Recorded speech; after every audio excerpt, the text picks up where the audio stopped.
This is a special presentation, Stories from Ukraine. Now, here is our Washington correspondent Rachel Knapp reporting overseas.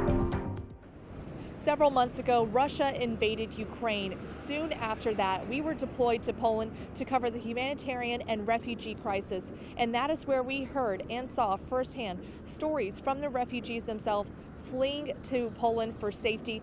But we also got a chance to hear from our local community members who traveled all the way to Poland and sometimes into Ukraine to do their part to volunteer and even help these refugees in this time of need. So we only feel that as this war continues, it is our journalistic responsibility to travel back to Europe to not only reconnect with some of the people that we met with back in Poland, but also to show you the situation inside Ukraine. So we are starting here in London, England, where we are going to meet up with some refugees that you might be familiar with, a mom and her son who are now calling England their temporary home.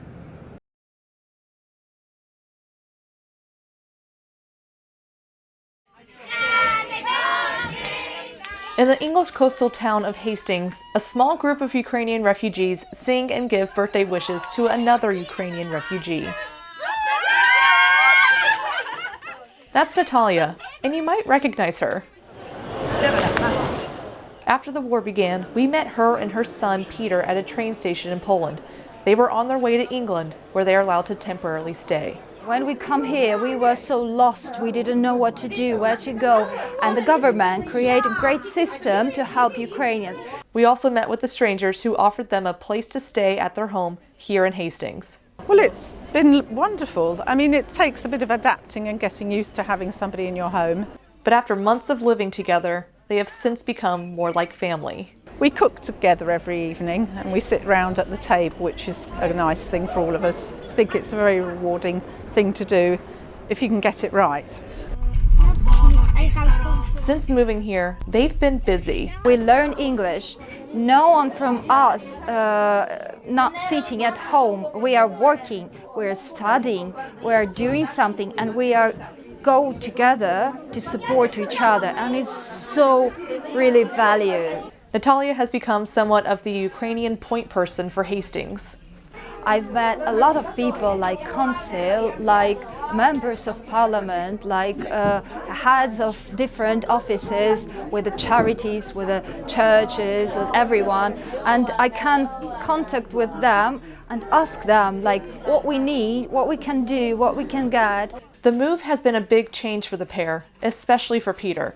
He is enrolled in school and is learning English. We're told he's the only refugee in his class. But he told us he's making new friends. And just like the last time we saw Peter in the Krakow train station, he is still full of energy. Most importantly, Hastings has also given them something else, a chance to build new friendships with other Ukrainian refugees. It's great to see Natalia and Peter smiling, especially after all they've gone through. But something that we noticed about these weekly meetings, it's more than just speaking the Ukrainian language. It's more than just eating Ukrainian food or listening to some popular music. It's about having a sense of community. Every Saturday in a church in the city center of Hastings, England, a handful of Ukrainian refugees gather. They prepare traditional Ukrainian food, listen to popular Ukrainian music, and every now and then break out into song. The fact that there are other people from your homeland is very helpful. Varta has never been to England before she fled here due to the war. She says it's been tough to be in Hastings while her mom stays at their home in southern Ukraine. You always can come here in this place, and the owners of this place, they kindly, they were, happy to invite us here, and we are happy to be here. And it's really important to speak your native language, your mother language. So I think the language is the main reason why I go here every week. Just to have some normalcy, correct? Yes. For them, these weekly gatherings have become a place where they can lean on each other, celebrating the good news of Ukraine's advances or supporting each other during this war. I lost my home, but I've got a family much more than I could even imagine. These gatherings have given them a sense of shared community, something valuable in a foreign land. It seems like we are stuck because we have families there, and also we have the opportunity to build new life here. And you can't do it because you always look back, you can't go further if you're looking back all the time. So it's this feeling. I have never thought about this because I have never been a refugee, and now I understand all of these people from Afghanistan, Iraq, Iran, everywhere.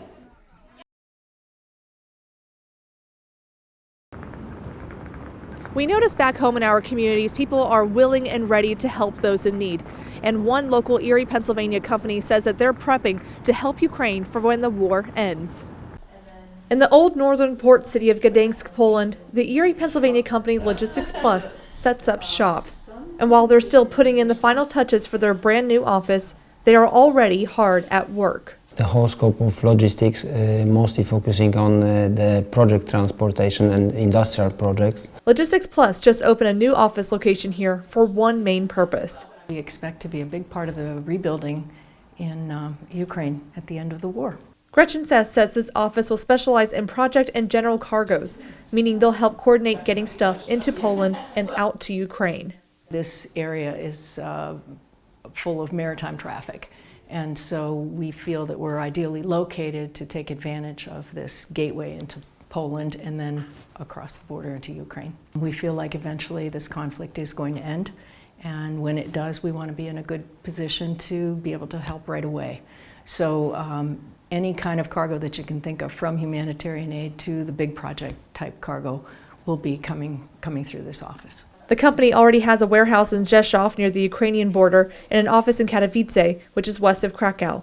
Both places have already played a big part in moving relief into Ukraine. The company's Poland-based employees are eager to continue helping their neighbors even after this war ends. We can feel this help everywhere because we are closely related with those Ukrainian people who need help, and we exactly understand what are they going through during the war. So yeah, it's great to be a part of this movement.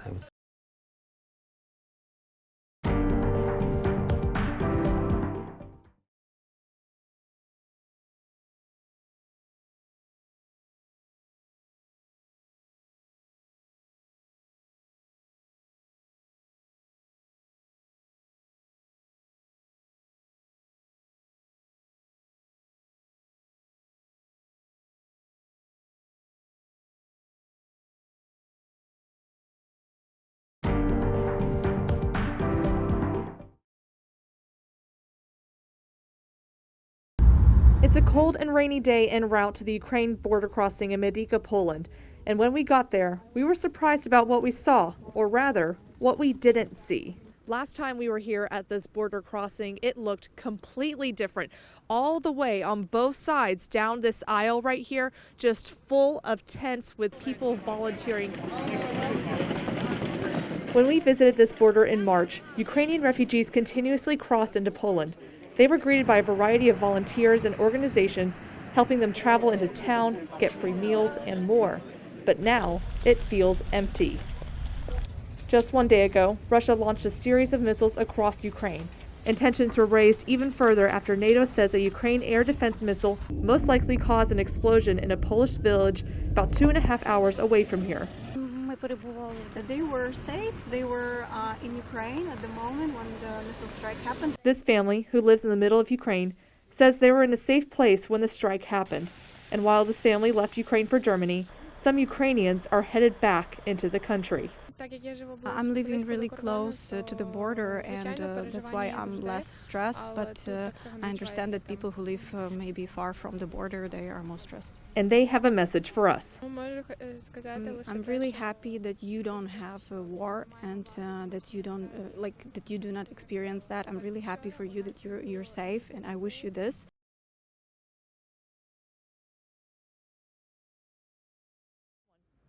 We traveled from Poland into Ukraine because we wanted to get a better understanding of what life was like here in Lviv. And from the surface level, people are trying to live as normal of a life as possible. However, the impact of war is noticeable.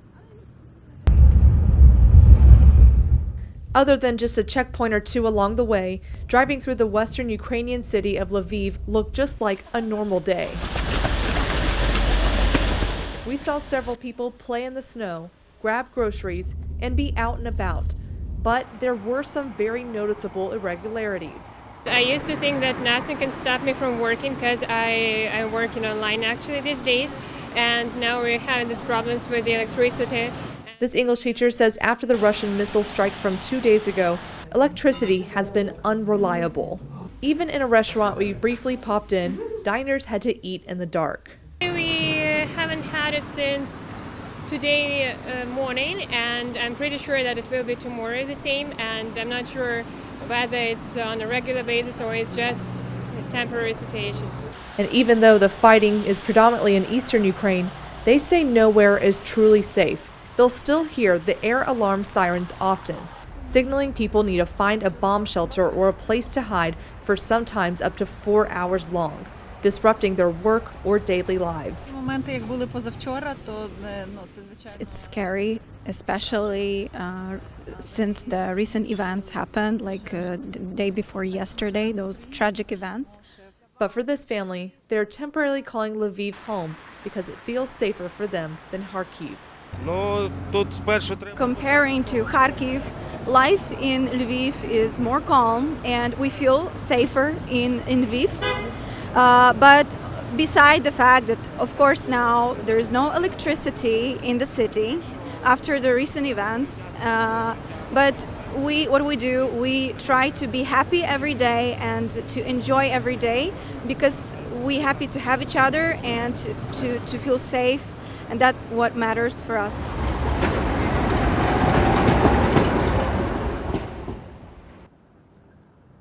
Now, in Ukraine, primarily all of the fighting is happening on the eastern portion of the country. But on the western portion of the country, the main threat comes from the sky. We're talking about rockets, missiles, drones. And we caught up with one man who witnessed several of these missiles himself, and he also happens to be former military as well.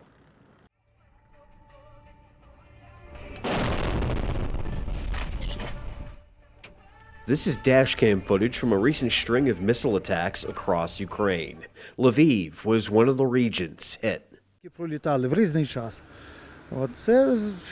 When you see the missile in the sky, it's really scary, and you understand that it brings only death, and you just think only the worst things about Russia and Russians, and you just cannot understand how human being can be so cruel and unimaginably cruel.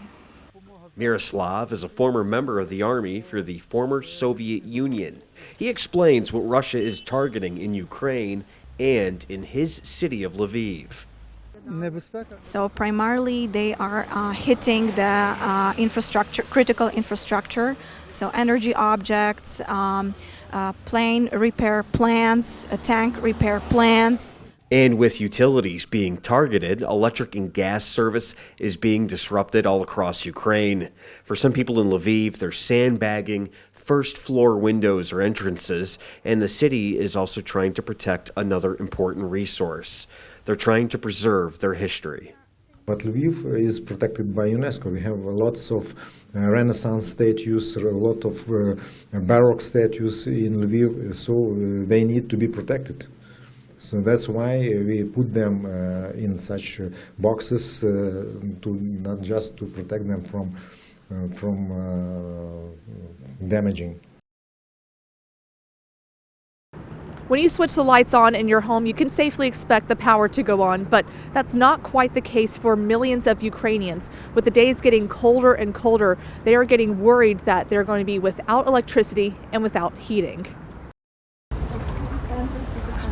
As we made our way through Lviv city center, we noticed many businesses were closed, but the handful that were open, like this cat cafe, diners had to deal with the darkness. Our clients come to this cat cafe, to our cat cafe, because they want relax. They want to relax. They don't want, stressed out, and it's dark.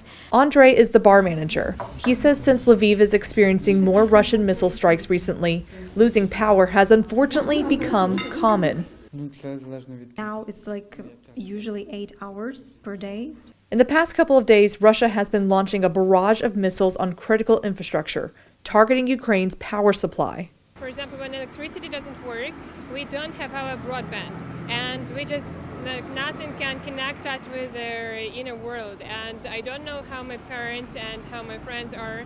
Russia's recent missile attacks also means they're using winter as a weapon. Ukrainians have been warned of expected blackouts and outages and urged to save as much electricity as possible. But in places like Lviv, where it's already below freezing, many are worried without power, they are also without heating. And unless you're one of the lucky few to have a generator, people in Lviv hope Russia's attempts to keep them in the dark and cold will fail. Understand that you have no idea when your life will be the same as it used to be before. It's stress, first of all, and people are not used to that. Now, like you heard in Rachel's story, there's a power problem. There's an energy problem going on in Ukraine. And because of that, there's an influx of people that are trying to leave the country because there's service disruptions when it comes to gas, electricity, transportation, you name it. And because of that, that is putting a stress on the border. Typically, as Americans, we try and cross the border into Canada, for example. That takes 30 minutes on average, for example. But when we tried to cross the border, it took hours. And for some people, they've even reported it's taken up to half a day. A mile-long line of cars and trucks all waiting at the Ukrainian border. Now, typically for Americans crossing into Canada, usually the wait time is roughly 30 minutes. Some people we spoke to in Lviv, Ukraine, say they've waited up to 12 hours, either entering or leaving Ukraine. Sally Bear, who owns 6 Bears Toy and Gift Shop in Lakewood, New York, knows the border wait times in Ukraine all too well. I've been to Ukraine 4 times, and I leave a week from Monday for my 5th trip. And I have been doing some humanitarian aid in the beginning, medical aid, over $650,000 worth of support since the beginning of the war. Now, when we left Ukraine, we were very fortunate. We only had to wait 5 hours, but if we chose the wrong lane to wait in, that wait time could have been much, much longer. So you guys arrived there in an incredibly awkward moment in the war. That missile going into Poland really set everybody on edge in Europe, across the world. So that created a huge problem. Also, you're now dealing with this massive amount of people in Ukraine in the middle of winter. It's very cold, and all of their electric, their heat, and their water is constantly being threatened. Almost everybody I know has issues with one or all three of those utilities, those comforts. And so many, many people are going to try to leave right now to get out for the winter time. They've also been encouraged in some ways to do that, in that the government's asking people to be very mindful of the usage in order that they don't collapse their systems.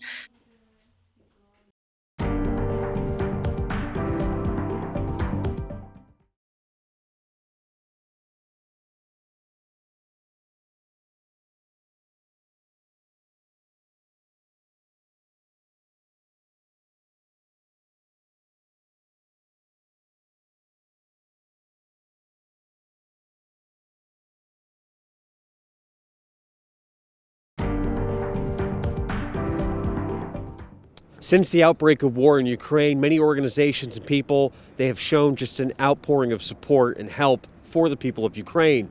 But there's certain people, certain individuals who have taken it upon themselves, and they have dedicated their lives and a lot of money and their time to bring help to the people that actually need it on the front lines. Food, medical supplies, diapers, and wheelchairs. These volunteers from Poland, working with the group Help Ukraine, have been working to help those who need it the most in Ukraine. From the beginning of the full-scale war, we were coming to Ukraine every week, but since it's winter and it's really difficult also to get more supply, right now we are coming every 3 weeks. And the volunteers say when they drop off the supplies to be donated, they're delivering more than just things that are needed. They say they're also delivering a message. For us, it's very important because our countries are like brother and sister. And for us, it's like there is no question that we need to help. And we really, really feel for Ukraine, and we feel it's our sister and brother. And we hope that more and more people will feel the same way and will also help Ukraine and Ukrainians. The one thing in common we heard from volunteers in Lviv was that they all just couldn't sit at home and watch what was happening in Ukraine from their television. They all had to do something about it. And they say just one simple meal for Ukrainian soldiers could make all the difference. So you can make compote is a sort of juice which you can cook from the dried fruits. Pulling out bags and bags of food. This is tasty. People with the Lviv Volunteer Kitchen are eager to show us what they've prepared. And then it takes 20 minutes to cook. Soups, snacks. This is all different cakes, and then they just cut and distribute it. All of this will be sent to the Ukrainian soldiers fighting on the front lines. The largest morale boost for them is knowing that there are loads of babusias up in Lviv that are cooking all of this homemade food just so that they don't have to eat like MRE meals, and they can feel slightly at home with some warm borscht in their stomach. Some of these volunteers are from other parts of Ukraine, while some traveled from other parts of the world. See, beautiful, tasty, pumpkin and rice soup with dill in it. And just felt like the right place to be right now. So being at home, it's very difficult, just hearing stuff on the news, reading stuff on your phone. You spend all night scrolling through your phone and just in a state of anxiety, and coming here actually helping, doing whatever we can, chopping vegetables in the snow feels better than doing nothing. The Lviv Volunteer Kitchen has been up and running since the Russia-Ukraine conflict in 2014. And with this current conflict, volunteers say they couldn't just sit at home and wait for the war to end. I go home with only one feeling, that I did my job. I did what I need to do. And what is most important is that we understand that we cannot feed everyone in the front lines, but we know that we do something, and it helps our boys and girls who are fighting there for our freedom.